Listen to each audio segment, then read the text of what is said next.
everybody from the Western Ag Network. I'm Russell Nemetz, and boy oh boy do we have a special guest lined up for you today. Not only is he one of Rodeo's best entertainers, but he's also one of rural America's biggest advocates for our Western way of life. Joining us is Montana native and Montana's own Flint Rasmussen, of course the professional bull riders, official entertainer, and barrowman. But as I was alluding to as well, Flint, I mean, you've also become a very important spokesperson in your travels around America for our Western way of life. And thanks for letting us drop by your studio today. It's pretty glamorous here. We've kind of hit it big in the studio. We actually do have a studio, though. Yeah, this is legit. This is legit. I get a lot of people that say, "No, you just do that stuff from like your living room, right?" And for one, we like a little bigger space. When we decided to do all this, we wanted to do it right, because the appeal comes from, it's a visual thing, and we do audio and YouTube stuff, but I don't know how to run a lot of this. That's the big thing, is I have people that run all the equipment. I bring knowledge and the ability to speak usually, and so we have a pretty neat spot here. Yeah, you do, and well, I have people too, because we guys like you and I from Chinook and Shoto, we need all those people out there that we can get our hands on. We're gonna have fun for the next few minutes or so, talking a little bit about your career in rodeo, a little bit about what led you to where you're at today. But first and foremost, I mean, just a few weeks ago, I mean, the world found out that you're going to retire from the dirt at PBR. He's not retiring from the PBR Right. altogether. We got to make that clear, but you're retiring from the barrel. You're going to move from the dirt to the announcer's booth. Talk about that decision. Yeah, I think, the announcement came out and said retiring, and I have people asking what beach I'm going to go to, and it's, I'm not quite to where I need to be able to retire, but physically, emotionally, it's been the way that I've done my job in both of those ways. I really, looking back now, I'm surprised I didn't think I'd last this long, and I'm a little surprised I did. Physically, I kind of changed the style of what I thought I should do, and kind of had my own niche in the business with the running and the dancing, very physical, and the emotional, mental side of it. I look at it as I never had a script. Every time I walk in the arena, it might be the gloomiest Sunday afternoon in a half-full arena at a PBR, and I don't have things written down and that place I'm going. It's always been about where my mind takes me with the crowd and what happens with the action. So my mind is starting to work a little different. I've started to enjoy this, looking at the sport a little different, a little more serious. I've become a little more serious, and my knees hurt. 55 years old, and right. I believe I've been doing it the way a young person would do it. So a lot has gone into it for the last few years, and I knew it would come, and probably hasn't sunk in yet, but it's all my kids know as dad's job, and it's all I've known since, mid-90s. So it's been a long road, for sure. Yeah, well, I mean, those that have watched you for all these years know that when you hit that arena going into it, I mean, whether you're hurting or not, you give it all. And we certainly, as fans, have appreciated it all these years, from the start way back in the normal rodeo days and the performances to where you're at today with the PBR. So remind folks, I guess, as you make that transition here in the next few weeks from the barrel and the dirt to that announcer stand. Yeah, and that's one, I am committed fully to that coming in the fall. Starting about the 1st of August, the PBR has about 11-week team series that they kicked off last year. And I did some TV there. They moved me into the TV booth a little, and then decided I needed to be in the arena. I kind of went back and forth, and honestly, it wore on me a little bit, not really knowing what my job would be on certain weekends. And so, but I did dip my toe in it a little bit. So sideline commentator, interviewer, that sort of thing. I've seen I've seen a lot of bull riding from a really good seat for a lot of years. And I think in something underestimated with my job, with the timing part of it, I had knowledge coming in because I grew up on the steps of an announcer stand, and so there's some knowledge of the sport there. I mean, I can't give the technicals of the free arm and, well, some I probably can. So, I mean, I have a general knowledge of the mentality of riders, what they bring to the sport, what they're going through. I think I have something to offer there, some things to say in the sport. So in the fall, we'll see how that goes. And 1 year from now, we'll see there's some things in production behind the scenes that I wouldn't mind being involved in too.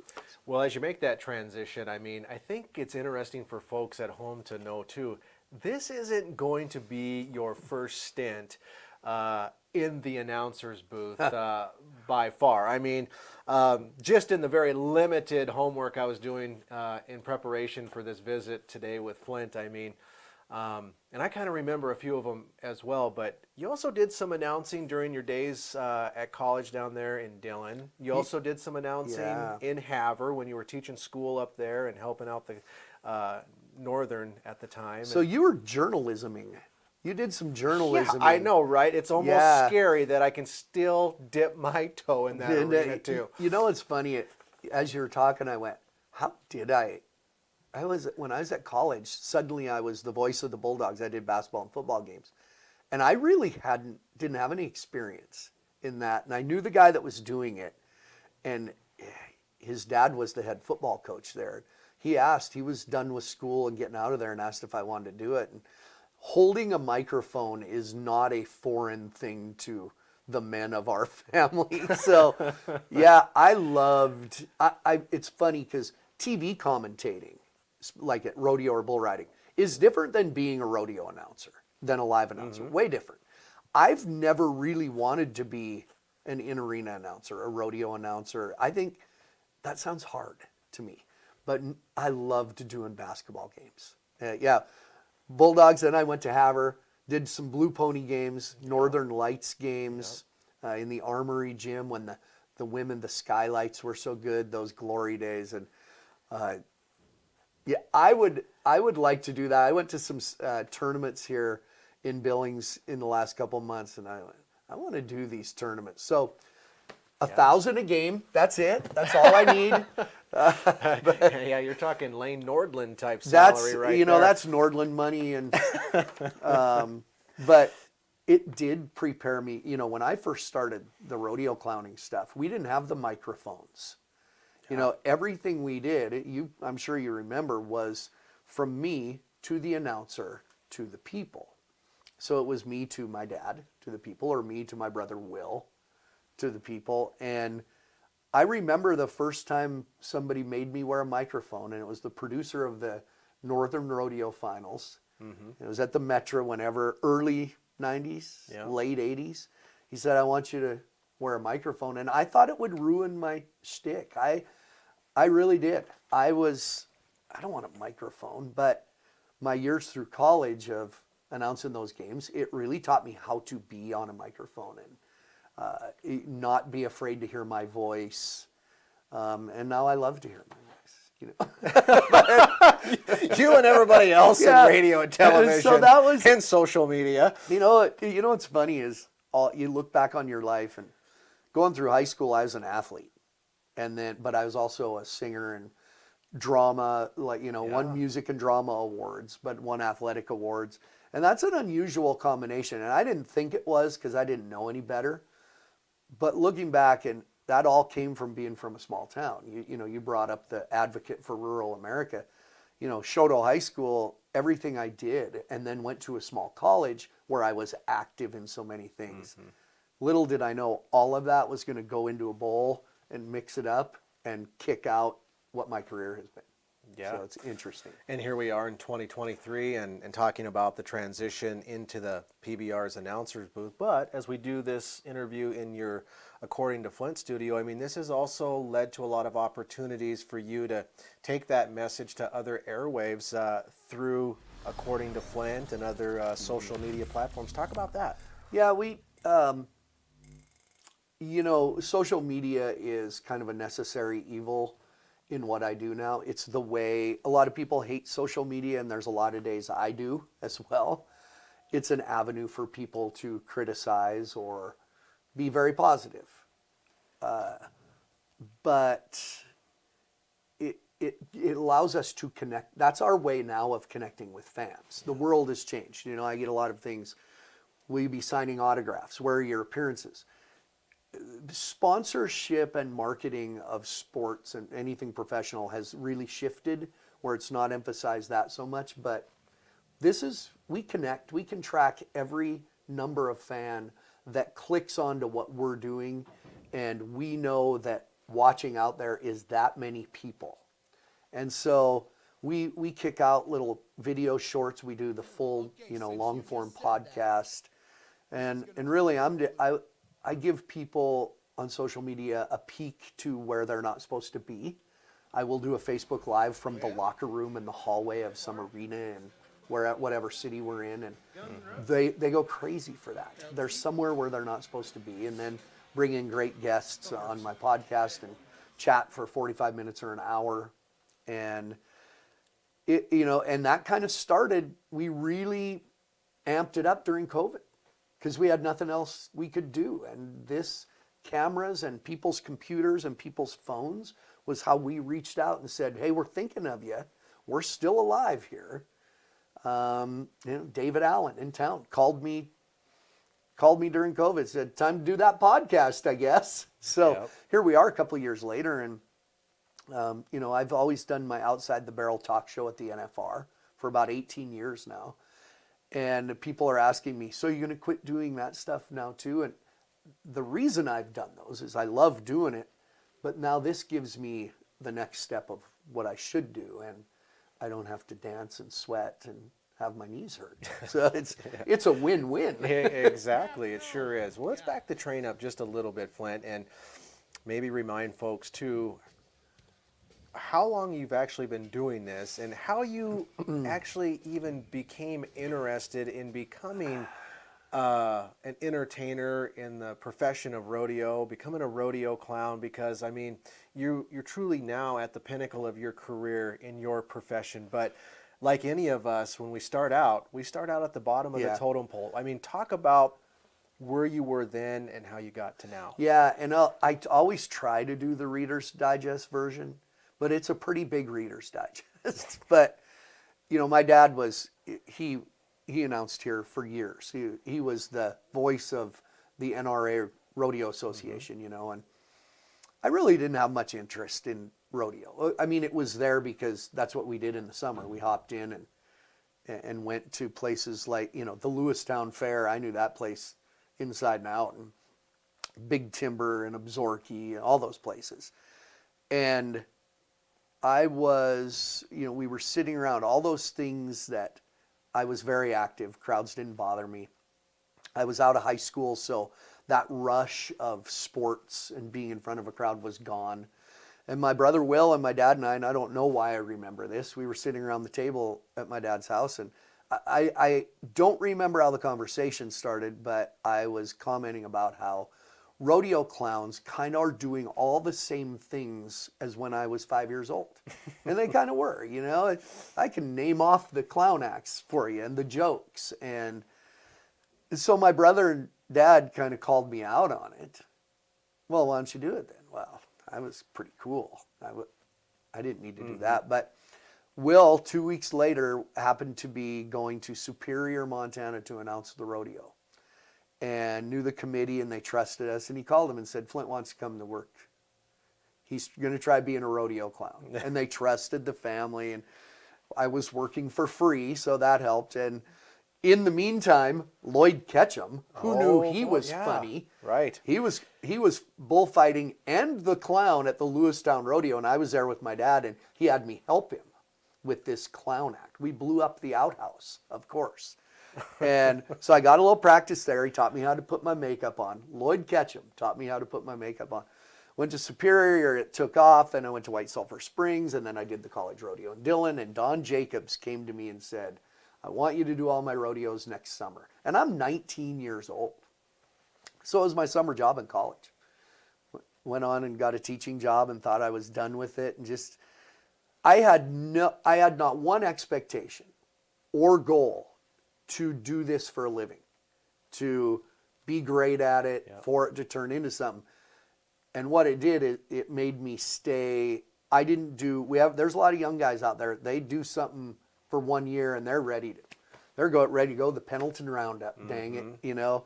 Well, for 5 years, I kind of perfected and polished what I was doing, going to small rodeos around Montana. And it was Lloyd Ketchum came to me and said, there's a lot of people asking about you and you could make a living at this. So I gave up teaching and thought I'd try it for a year or two and see how it went. And that was in 1993. So 30 years later, here I sit and not a teacher anymore. No. You made that transition and you've done very well for yourself. It's funny you bring up Don Jacobs, you know, and this conversation about kind of knowing your limitations, because somewhere along the line, some people out there think, like, if you're a radio or TV farm broadcaster, then you're also you should naturally either be an auctioneer or a rodeo announcer. Yeah, the good point. Yeah. And I remember early on in my career, Don Jacobs calls me and he's like, hey, I know you announced the Blaine County Rodeo there in your hometown of Chinook a couple times, and I know you did it just out of the gracious of your heart, and you were okay. He's like, would you think about doing the NRA Rodeo at Roundup over the 4th of July? And I'm like, how hard could this really be, right? Really? I mean, yeah. I mean, how hard could it be? You know, talk a little bit about the sport. Any story that starts with how hard could it be, it's going to be hard. It's going to be really hard. It turned out to be like one of the biggest challenges of my life, and I remember the very next weekend, we powered through it. We got through it, but God bless his heart, he calls me up and he's like, Nemetz, he's like, you better just stick to radio and TV farm broadcasting. That was his nice of politely letting me off the hook. You were really cheap and he got what he paid for it. Probably, yeah. I'll never forget that. But, yep. But describe what it was like that day when the PBR called after all those years and asked you to be their guy. Well, I can tell you it was an in-person deal, because I came in really early in the PBR. So it had a different feel. You know, it was run more like a rodeo for a long time, where there was everybody was an independent contractor. And they'd hire whoever worked. So I was doing rodeos and PBR for a long time. I did the PBR World Finals the first time in 1997. So I've been in the PBR a while. So I would fill in the winter month. I was lucky in this business that I worked all winter. And that's a big deal in the rodeo business, because I was doing PBRs and then I'd do the Tucson Rodeo. I did Denver for a while. And I remember Randy Bernard, who was the CEO at the time, came to me in January and said, I want you, if people want to see you, I want it to be at a PBR. I'm going to offer you this. You'll be an employee. We'll pay you this salary. And I said no, because I knew I really liked rodeo. I was winning awards. I was doing the NFR, and I couldn't imagine giving that up. And when the real rodeo season kicked off in June that year, I just felt really burned out and like I had done everything I could do, and the physical part of it. And so my first year exclusive with PBR was 2006, and it was really kind of taken off right then. And it was a career move, just to change. It really wasn't about money. It wasn't anything against rodeo. It was just, I was ready to try something new and go try to be good at something else. And it's kind of my kind of show to this day. It's more like a concert tour. It's pretty high tech with concert sound and big screens, which some people like and a lot of people like, and some people don't, you know. Well, it was a new concept. You talk about when the PBR kind of came to be in the 90s there. I remember coming down, I think it was 92 or 93. I wasn't quite out of high school yet, but the Nile, of all things, decided to do their Nile Bull Riders Invitational. And Yes. a buddy and I, or a couple buddies and I, came down from Chinook to here in Billings, and we're like, wow, this is pretty cool. I mean, we like all the different events of normal rodeo, but when you can dial it in specifically to bull riding, we're like, this is cool and might have a future. Well, keep in mind, in the early 90s, even into the early 2000s, you couldn't go to a standalone bull riding event at every arena. Now look, Everybody's got a bull riding somewhere. And that's where PBR comes in and says, we got to do it extra special to still be unique. But Billings had their Nile bull riding before it was a PBR. I know. So Billings is the longest running stop on the elite tour in PBR. And it's funny because we go to New York City and LA and Seattle and Oklahoma City, you know, big cities. And this is our it's the longest running and by far the smallest market. Well, close, Sioux Falls, South Dakota is a little bigger, but I believe we need markets like this in the PBR to really hold on to that, you know, the base of where we came from. But, you know, I'll give it to the PBR. If you really think about it, is there a reason we keep coming back to Billings, you know, financially or whatever? Maybe not, but they know we just really like coming here. It's our kind of people. Besides, where else do I get to talk about Chinook sugar beeters Yeah, exactly. and Nashua porcupines and sunburst refiners? You know, where do I get to do that? Yeah, Nowhere. Nowhere. Nowhere. That's pretty cool. Hey, I want to kind of redirect this just for a second. So we've talked a little bit about how you got into the sport of being the entertainer, either in the PRCA or the NRA days, and now what you're doing for the PBR.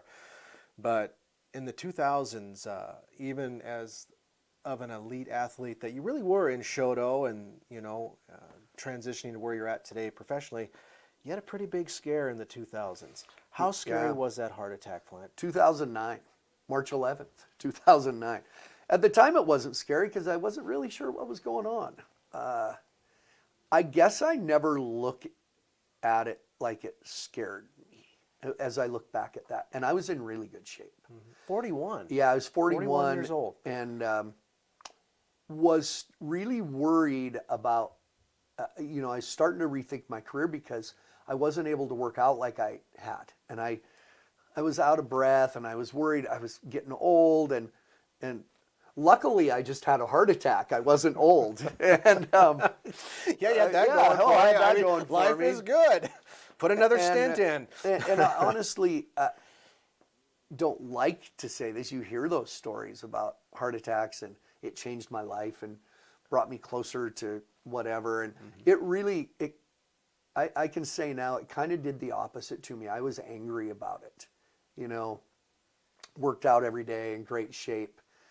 And it kind of, there was a time there I had to deal with that how there's people walking around with blood like gravy and I had a heart attack and I'm working my butt off here. So there was, looking back on it, I've had to deal with it a little and realize I was angry about it and a little lost and depressed. And I wasn't out very long, which probably was good. I got back into the arena and saw, you know, joy you can bring to people, and that helped. And there's not many days go by that I don't think about it. And, you know, I have thought about it through the years as I've gotten older, kind of anticipating that maybe something else will go wrong. And I think that plays into a little bit of maybe wanting to stop now while I'm ahead too. So, yeah, it was a weird time. My girls were pretty small and they just thought it was cool I got to ride in a helicopter. So, God bless but those thank young God souls. for rural hospitals Right, I know.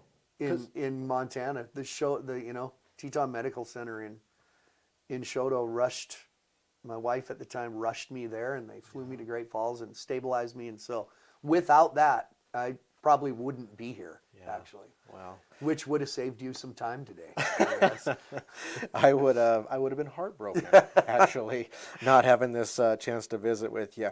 You know, speaking of family, I mean, how important has family been for you, Flint, over the years, guiding you in this rodeo profession? So, you know, my mom and dad are, you know, lucky to still have my mom and dad Absolutely. around. My mom and dad, 85 years old, and booked their plane tickets to the PBR World Finals in Fort Worth already, you know, and Will and my girls, you know, and I was, you know, family is important. And when you talk about having a heart attack and different things, you know, this business, it's glamour. Everybody thinks it's glamorous. You go through a lot with family and got to work through that. And I probably the biggest regret of this job is my family breaking up. You know, I can say now, a great relationship with my girls and their mom too. She played a big role in their rodeo careers, training their horses, and all of that means a lot. I've missed too much with my girls, and now they're wrapping up their rodeo careers as far as college and stuff, so I catch them when I can. But I'm lucky. My relationship with my girls is the most important thing to me, and I don't say that lightly. I know a lot of people sit in front of a camera and say it and then turn around and never see them. I talk to my girls every single day. They are great rodeo athletes. They have been very successful, and that is, you know, like I said, their mom, and I've exposed them to the right avenues to show them the right way to do it through the champions they know. But they've worked hard, and I don't think there's a few other moms and dads out there that maybe didn't think they had to work as hard, but they've worked hard, and I'm proud of that. Well, and you should be. And those of us that follow you on social media know that you're speaking from the heart, as you just did. You're awful proud of those two girls of you that are wrapping up their careers there with the MSU rodeo team in Bozeman. I do want to say, speaking of family, I would be remiss if I didn't. My sister's out in Oregon, but if you ever get a speeding ticket in Teton County, That's right. my brother Pete is the justice of the Pete. And actually, we joke that he was the only real cowboy amongst any of us. Wears a cowboy hat every day of his life. So, but he and I are close. We were a year apart in school, and we talk a lot. And it's a little more that kind of support where you're not always talking about work. That's the best. Absolutely. Well, we probably need to start winding this interview up a little bit. Again, you're still officially with the PBR, the Professional Bull Riders. Here in the next few weeks, you're going to transition out of the barrel into the announcer's booth. Again, that's going to be exciting for us at home to be able to hear and actually see you a lot more if we're not actually at a PBR event. But again, just give your other things you've got going on, another plug for us. If we can't make it to a PBR event, we can't watch you on TV, we can still find you very much so out on social media. Yeah, and I have a public Facebook page and Instagram, Twitter, all this stuff. And I say we because I have, you know, Bo Wagner, Logan Allen, they help me. We try to throw content out there that keeps people tied in. Like we want, I think through my career, I've made people feel like they know me. And so we do put out a lot of stuff on social media. My podcast, According to Flint, that's on YouTube. We've had we have guests from professional athletes to country music singers to rodeo world champions, and just try to, I try to bring what we have in the Western lifestyle, not just rodeo, not, you know, but everything Western. We're so in danger of losing this lifestyle that we need to keep throwing it out there for people to see, and we hope we're doing that because I've traveled even just this year, coast to coast, every major city, and it is a really good time to be a cowboy. Regardless of what we think of TV shows that bring people to Montana, it's cool to be a cowboy right now. Well, my friend, thank you for being who Thank you you, are. buddy. Thanks for Always. giving us a few minutes of your time today, and most importantly, thank you for being one of our biggest advocates for our Western way of life out here in rural America. The world famous and my friend and Shoto native, Flint Rasmussen.